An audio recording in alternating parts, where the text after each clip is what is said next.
반갑습니다. 다쿠TV의 다쿠스입니다. 오늘 제가 여러분에게 말씀드릴 주제입니다. 제가 오늘 지금 촬영 날짜가 2020년 9월 오늘 6일, 7일이 되었네요 벌써. 9월 7일 월요일.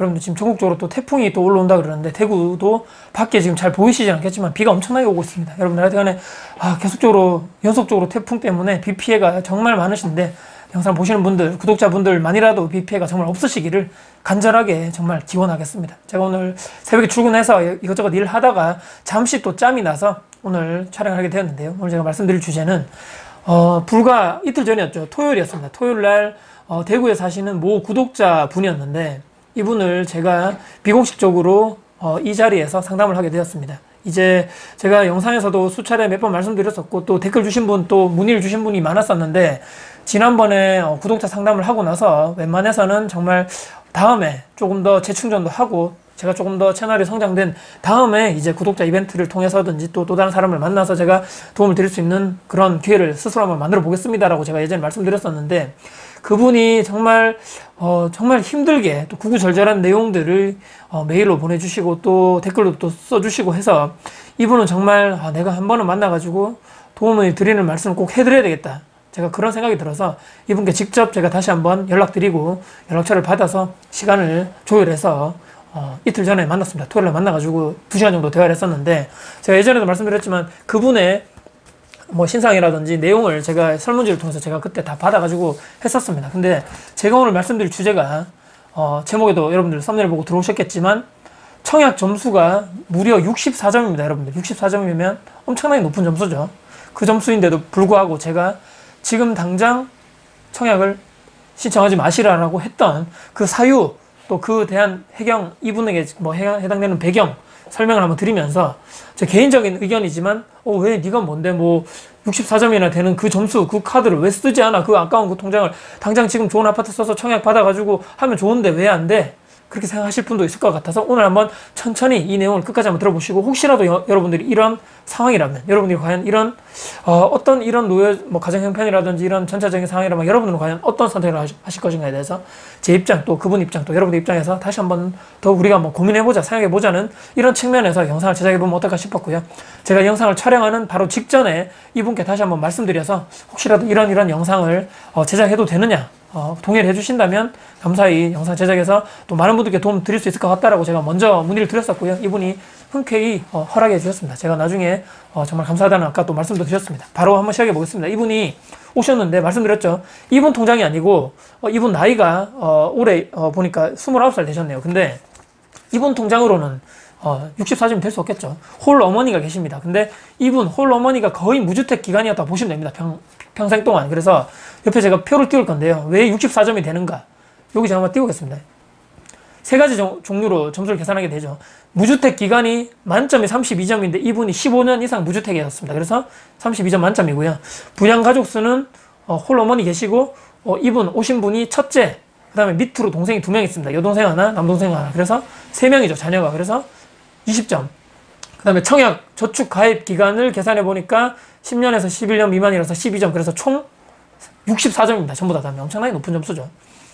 자, 근데 제가 이런저런 상황 설명을 좀 드리겠습니다. 이분 또 개인적인 이런 내용들은 또 개인 정보가 또 노출되면 좀 그렇기 때문에 개략적인 상황. 이분이 웬만한 곳에는 그 어머니 통장을 이용해 가지고 당첨될 확률이 높겠죠. 근데 3남매라 말씀드렸고 이분이 오신 분이 29살이고 이제 맞이겠죠. 그리고 2시간 정도 얘기를 했다 말씀드렸고 근데 왜 제가 하지 마라 그랬냐?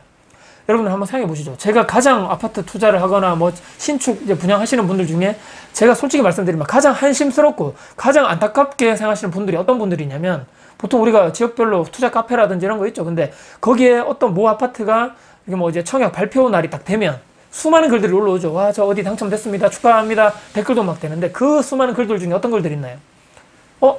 이거 계약해야 돼요? 또는 당첨됐는데 이거 진짜 좋은 거예요? 이거 인기 있을까요? 또는 프리미엄 피 좀 붙을까요? 또는 나 지금 잘 모르는데 덜컥 그냥 했다가 당첨됐어요. 당첨될지도 모르고 했는데 저층 돼버렸네. 너무 속상해. 등등등. 여러분들 제가 어떤 말씀 드리는지 이해하시죠?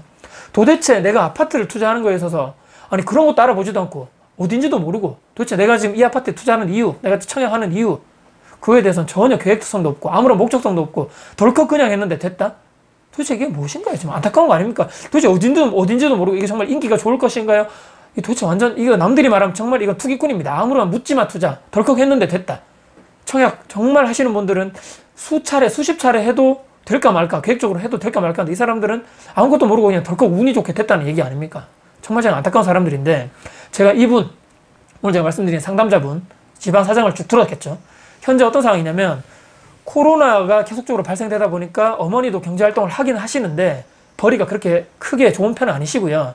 그 다음에 오셨던 이 29살 여성분, 이분이 다니던 직장을 본인이 지금 이직을 위해서 이제 잠시 일을 그만두고 퇴직하신 상태입니다. 그래서 열심히 지금 이직을 준비하기 위해서 자격증 공부를 하고 계시고, 또 지금 이렇게 뭐 투자라든지 부동산 쪽을 이제 막 공부하시는, 이제 막 초보자라고 할 수 있죠. 그래서 그런 상황.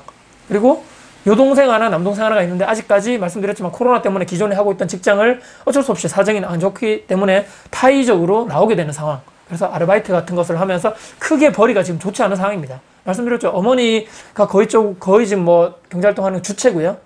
이 세 명의 지금 남매는 거의 뭐 경제활동이 없는 상황입니다. 코로나 때문에. 쉽게 말해서 청약을 신청한다 하더라도 투자성이 아닌 이분들은 실거주입니다. 왜냐하면 이분들이 현재 지금 전세에 거주하고 계시는데 아파트가 아니고 일반 주택입니다. 주택에 있는 전세인데 전세도 큰 돈이 아닙니다. 제가 들어보니까 참 큰 돈이 아니고요. 그래서 말씀드렸지만 재산이 있는 것도 아니고 또 전세금이 넉넉하게 있는 것도 아니고 청약을 신청한다 하더라도 투자로 뭐 이렇게 내가 지금 프리미엄을 받아서 파는 이런 상황이 아니고 실거주용 주택을 선택하셔야 됩니다. 그래서 당첨돼도 문제라는 거죠. 지금 당장 계약금 쉽게 말씀드려서 10% 낼 돈도 없다는 얘기입니다. 직장인 신분으로서 이 세 남매다 현재로서는 신분이 확실치 않죠. 대출 나오기도 힘들다고 보고요. 지금 뭐 될 수도 있지만 그래도 된다 하더라도 원금과 이자가 나중에 다 지어지고 나서 3년 뒤에 건설되고 나서 입주하겠죠. 그때 가서 잔금전환 대출 신청해가지고 내가 일정 부분 돈 내야 되지만 나중에 다 된다 하더라도 매달 원금과 이자를 갚아야 됩니다. 여러분들 맞지 않습니까? 근데 지금 당장 이런 상황으로는 내가 그때까지 올바른 뭐 내가 지금 정상적으로 내가 월급을 받아가지고 계속적으로 할 수 있는 상황이 될 것인가부터 이 현재 이 상담자분 포함해서 동생분들이 현실적으로 지금 정확하게 답이 나오지 않는 상황이라는 얘기를 이분이 하셨습니다. 제가 뭐 정확하게 뭐 세상에 말씀드리기 어려운 상황이라는 걸 좀 말씀드리고요. 덜컥 고가의 신축 아파트 분양 받았다 해서 좋은 것이 아니고 감당 못할 수준이 될 것 같다는 말씀 드렸습니다. 그렇기 때문에 제 의견은 지금 당장 이 청약 우리가 신청한다 해가지고 안 한다 하더라도 이 카드 정말 좋은 이 청약 관련된 이런 저축 카드가 청약 저축이 어디 사라지는 게 아니지 않습니까? 그렇기 때문에 당장 이것을 가지고 있다가 아파트, 부동산, 뭐 신축, 분양 어떻게 하는 것인가, 또 청약을 어떻게 하는 것인가 공부를 해야 되겠죠. 이제 관심을 가진 이런 단계라고 말씀드렸죠. 그래서 충분하게 시간을 가지고 특히 이 3남매 코로나가 어느 정도 종식이 되면 직장을 다 가져야 됩니다. 여러분들 언젠가는 가져야 될 것이고 이분도 계획하는 이직이 돼야 될 것이고요. 그래서 플랜을 세워야 된다. 안정적으로 소득이 될 때까지 준비를 하시고요. 플랜을 세우라 말씀드렸다. 현실적인 계획, 대출을 어떻게 상환할 것인가, 또 실거주를 어떻게 할 것인가, 결혼을 나중에 3명 다 아직 하지 않았지만 나중에 동생들 결혼하고 본인도 결혼하게 됐을 때 과연 이 집에서 다 사는 경우는 아닌데 나중에 다 독립적으로 나가게 될 거란 말이죠. 그럼 그때 어떻게 할 것인가, 명의는 어떻게 할 것인가. 여러분들 정말 중요하죠. 형제들끼리 많이 싸우는 게 무엇입니까? 아파트 명의가 어떻게 돼서 돈은 내가 넣었는데 네 거냐 내 거냐 나누자 뭐 이런 명의 있죠. 형제들끼리 많이 싸우기 때문에 정확하게 해라. 일단 이런 것들 중에서 계획을 세우고, 동생들 중에서 제가 또 밝히기 어렵지만 이 언니가 이렇게 뭐 열심히 하고 또 누나가 이렇게 열심히 하려 하는데 참 마음대로 잘 따라와 주지 않는다. 아직까지 속 썩이는 이런 동생이 있다고 하는데 누군지는 제가 말씀드리지 않고요. 이 동생들 다 불러 모아가지고 배수의 진을 치고 내가 첫째지 않습니까? 이 상담자분이 맞이로서 가장으로서 실질적 가장이지 않습니까? 플랜을 세우란 말이죠. 동생들이 따라오게 할 수 있는 계획을 세우란 말이죠. 내가 그냥 말로만 내가 지금 이렇게 할 거니까 동생들 너 따라와 이것이 아니고 계획적으로 딱 이렇게 큰 스케치북을 가져오든지 이렇게 노트를 가져오든지 해서 지금 우리 현재 집안 상황 있죠. 지금 뭐 엄마가 지금 이 정도 돈을 번다. 근데 너도 지금 직장 퇴사했고 동생 너도 퇴사했어. 나도 지금 이직 준비 때문에 월급이 없는 상태야. 지금 근데 우리 전세금이 이 정도고 지금 매달 생활비가 이렇게 들어가는데 지금 뭐 이렇게 여러 가지 내가 부동산 투자를 해보니까 지금 청약을 통해서 우리가 지금 엄마가 지금 가지고 있는 청약 통장을 이용해서 청약 점수가 상당히 높은데 이것을 이용해가지고 청약을 해서 좋은 아파트 신축으로 들어갈 수 있는 요건은 충분히 된다. 하지만 자금적인 부분에 의해서 지금 덜컥 했다가 그것을 이렇게 탁탁탁 해서 절차적으로 우리가 지금 딱 계획적으로 그 원금과 대출을 대충 갚을 수 있는 상황이 지금 아니지 않느냐. 자, 그럼 어떻게 할 거냐. 지금 나는 이직 준비를 해서 자격증 공부하고 내가 지금 부동산 투자 공부를 해서 이렇게 해서 매달 내가 지금 매일매일 하루 시간 이렇게 소요하고 있어. 동생 너 지금 집에서 지금 놀고 있지. 뭐 지금 코로나 때문에 안 된다 해가지고 핑계만 대고 집에서 놀고 있는 상황 아니야. 너 지금 어떻게 할 거야? 너 지금 나 말대로 지금 내가 계획을 이렇게 1년차, 2년차, 3년차 계획을 내가 이렇게 잡아가지고 우리 집안을 내가 실질적 가장으로서 맞이로서 내가 지금 이끌어 가려 하는데 너 지금 어떻게 할 거야? 너 지금 따라올 거야? 너 어떻게 할 거야? 너는 따라올 거야? 계획을 잡으란 말이죠. 정확한 플랜을 눈앞에 보이는 것을 작성하셔가지고 동생들을 설득하고 감정적이 됐든 뭐 이성적이 됐든 지금 뭐 정서적이 됐든 설득해서 따라오게 만들 그것이 가장 1번이라 제가 말씀드렸습니다. 이분께 가족들끼리 지금 정말 힘든 상황에서 똘똘 뭉치지 않으면 다 죽는다는 얘기죠. 그렇기 때문에 힘들지만 본인 스스로 해야 된다고 제가 이분께 좀 강조드렸고요. 이제부터가 정말 중요한 거죠. 정말 힘든 가정 환경 속에서 우리 가족을 모두 다 구하기 위해서 정말 힘들고 어렵지만 맞이로서 이 상담자분이 아직까지 20대 후반입니다. 뭐 누가 보면 정말 어리고 아직까지 아기라고 생각하고 뭐 그러니까 어린애라 생각할 수도 있고 남들은 친구들은 다 아직까지 뭐 세상 물정 모르고 놀러 다니고 여행 다니고 맛집 다니고 할 수 있겠지만 그래도 지금 상황이 아니다. 정말 정신 똑바로 차리고 해야 된다. 그러기 위해서는 본인이 1번입니다. 그러니까 제가 말씀드렸죠. 가족들이 정말 중요하지만 지금 상담하러 오신 당신이 1번이다. 본인이 일단 뭐가 안정적이 돼야 된다. 이직을 위해서 열심히 지금 자격증 공부하는 거 너무 좋다. 부동산 투자하는 거 좋다. 그렇기 때문에 본인이 그런 환경이 돼야 된다. 공부할 수 있는 여건이 돼야 되겠죠. 집안의 동생들이 다 따라줘야 됩니다. 책임감이 막중하고 힘들 거지만 그래도 그렇게 하지 않으면 경제적으로 나아질 확률이 없다. 제가 마지막으로 말씀드렸습니다. 이분께 그렇게 할 수밖에 없는 상황. 그리고 왜 지금 당장 청약 점수가 높지만 지금 당장 하지 마라. 계획이 정확하게 없기 때문입니다. 이분이 다 듣고 나서 정말 다행이라고 생각하는 것은 어느 정도 이분 스스로도 생각지 못한 부분을 알려줘서 고맙다.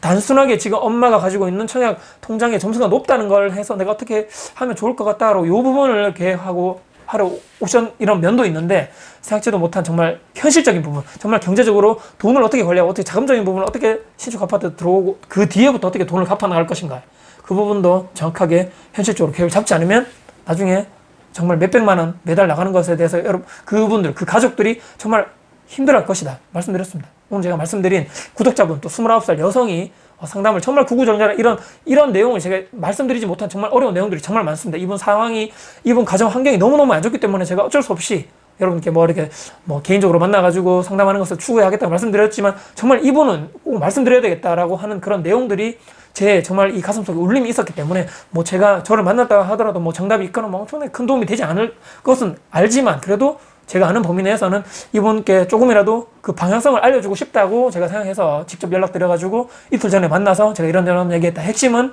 말씀드렸죠. 지금 덜컥 청약에 해서는 지금은 아니다. 준비를 하고 도전하는 것도 늦지 않다고 제가 말씀드린 이유를 여러분들이 어느 정도 공감하셨는지 모르겠습니다. 오늘 제가 여러분께 말씀드린 이런 상황, 최근에 이렇게 만난 또 구독자분을 만나가지고 저런 상담 관련된 내용도 말씀드렸고 했는데 오늘 제가 말씀드린 내용이 여러분께 또 도움이 혹시라도 되실까 하는 바람에서 이분 동의를 얻고 영상을 제작했다는 이렇게 또 마지막 말씀드리면서 영상을 마무리하도록 하겠습니다. 오늘 영상이 여러분들께 혹시라도 현실적으로 또 도움이 되신 내용이라고 생각하신다면 반드시 구독 버튼 좀 눌러주시고요. 또 좋아요 버튼 눌러주시고요. 그러면 저희가 아주 큰 힘이 될 것 같습니다. 다음에 더 좋은 영상 또 도움 드릴 수 있는 영상 가지고 찾아뵙겠습니다.